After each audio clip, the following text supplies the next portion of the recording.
Hey everyone, welcome back to the shop. Let's get back to work on the Fokker D.VII.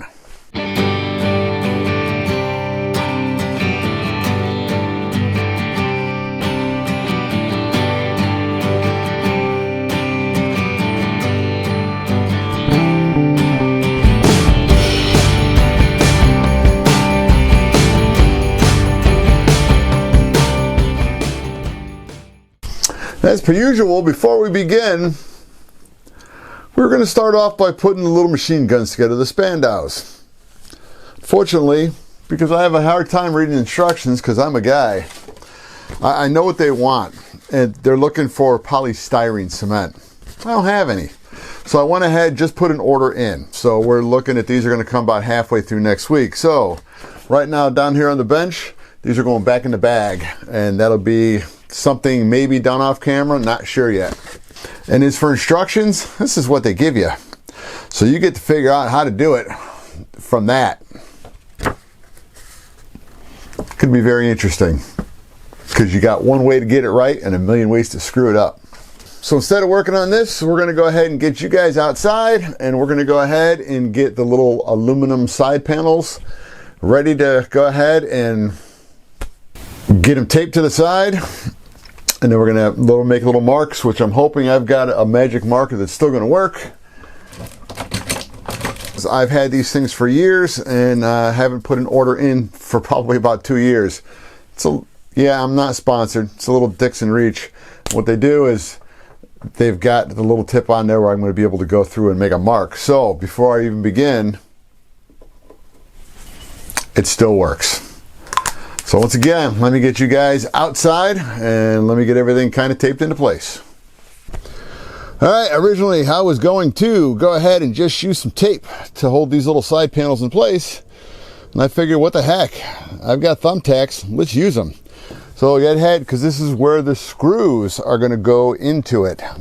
Even though they're really not holding it in place, they will be holding it in place as the epoxy sets up. So I just went ahead, put some thumbtacks in, didn't put one in here.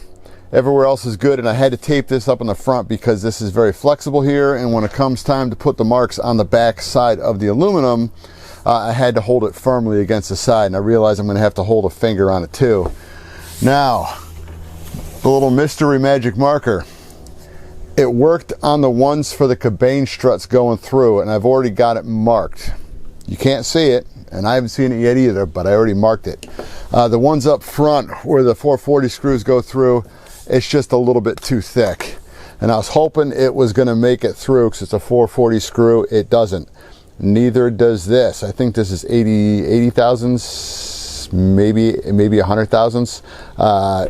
So what I did is I went over to the grinder and went ahead and ground some off just enough so it's going to go ahead through and then touch the other side of this. Now instead of a magic marker, I'm going to use a little bit of orange Krylon. I'll go ahead and spray some into the cap because I've done it before, and it'll just come on inside. Just dab into it, get some paint just on the tip, go ahead and slide it through and make the marks. As soon as this is all done, I'll be taking these things off and showing you what it looks like. All right, easy peasy done. Let's go ahead and take these things off. Hope you got your fingers crossed. Regardless of the fact of whether it works or not, I do have little holes in the wood. So we put it exactly back in the right spot because there's still another hole. I have to try to figure out where it's going to be, and we're going to do this by drawing some lines from one side of the fuselage, well, from the bottom to the top up here, and then we're just going to cut a straight line across. We're going to have to measure up where this hole has to go right here. That's going to be the fun one to drill out. All right, so let's go ahead. Let's take all the tape off except for the one right up here in the center.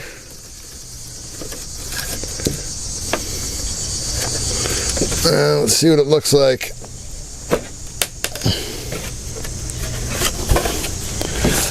Okay, hopefully you can see that very nicely. We're going to have one hole here, one goes right through there, and the other one goes right down there. So we do have our holes marked. Now the hole that I have not made out yet is this one right here.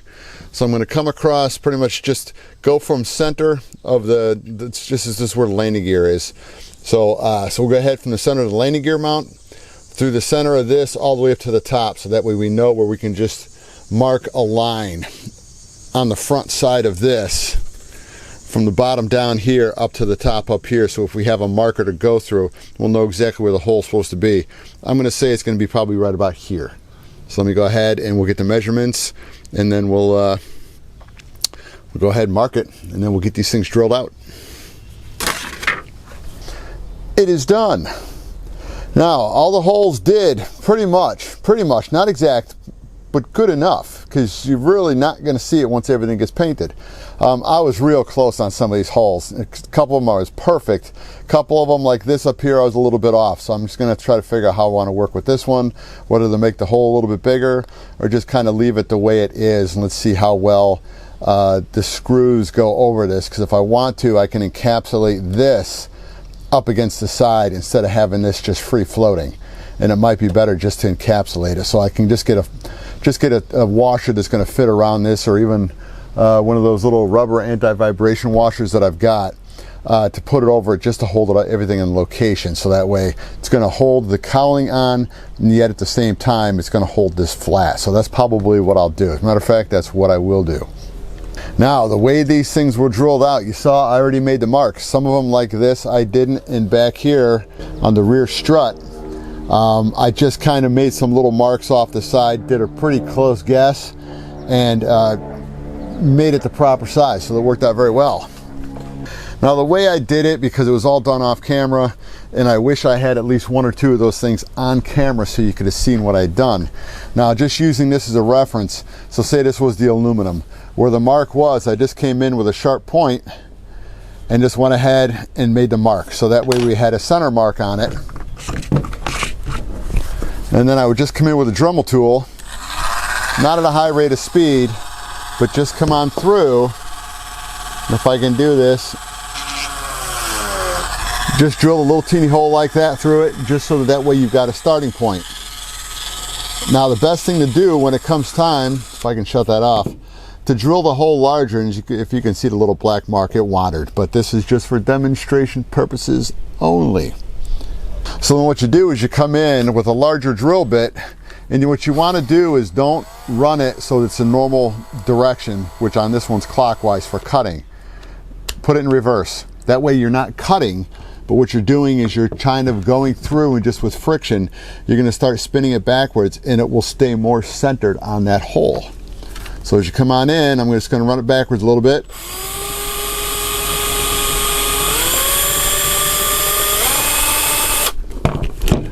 And I'll bring it in close, so I don't know how well you're going to be able to see it, and hopefully you can do proper focus. That is centered right in the middle of that. So I kind of made an outside of it just in reverse, but so what you're doing is you're giving the drill bit itself a little bit larger purchase, so it's less likely to wander. Then you're just going to come on in, put it in the right direction, and run it through. Now the hole is through, and it's in the same exact location, if you can see through here, that I started it at. So it went through the same exact spot. And then what I did is I came on in with just a rat tail file, which was the size of the hole that I wanted to make this. Came in this side and spun it backwards as well. Don't spin it forwards, because then it wants to just dig in and it'll make a mess out of the aluminum. So just come on, spin it backwards, and it doesn't take much time to go ahead and get this thing to go through, spinning it backwards. And voila, the hole is done, and it is round. So that's how I made all of these holes. So if the hole's a little bit off, it's because when I came through and marked it, it was the little marking was probably just a little bit off with the paint. And so when I went ahead and drilled the first hole through, it just slightly ended up being in the wrong spot. The other side is dead on. This side, it's only this one that's a little bit off. So, but like I said, I'll probably put a bigger washer around there, one of the rubber vibration washers, and so those will cover those holes regardless, so everything will be good on it. So as we look at the plane, these are done, both sides. All I got to do is just go ahead, I'll do a little bit more sanding on it, which will all be done off camera, but everything for mounting these things up on the plane are done. Everything else, with the exception of the guns, the Spandaus are done, but I'm still waiting on the glue to come in for that one. So that'll be done off camera. I'll bring you in just to kind of show you how it's going through, because I think it's going to be very aggravating because there's no instructions. And I was kind of hoping somebody did a YouTube video on it. So I got friends that have built it, so I will talk to them first. Now with the plane, because at this point in time, it's just about a week's worth of prep from where we're at right now to start covering this. So am I gonna miss a week on video? It's a possibility, but I may be bringing you back in just for a couple other little heads up on some of the stuff that I will be still continue to work on. So pretty much from now, it's about a week's worth of prep. So not this weekend, which is going to be in 2 days, because today is Thursday, Friday, Saturday is the video, so that'll be on the 16th.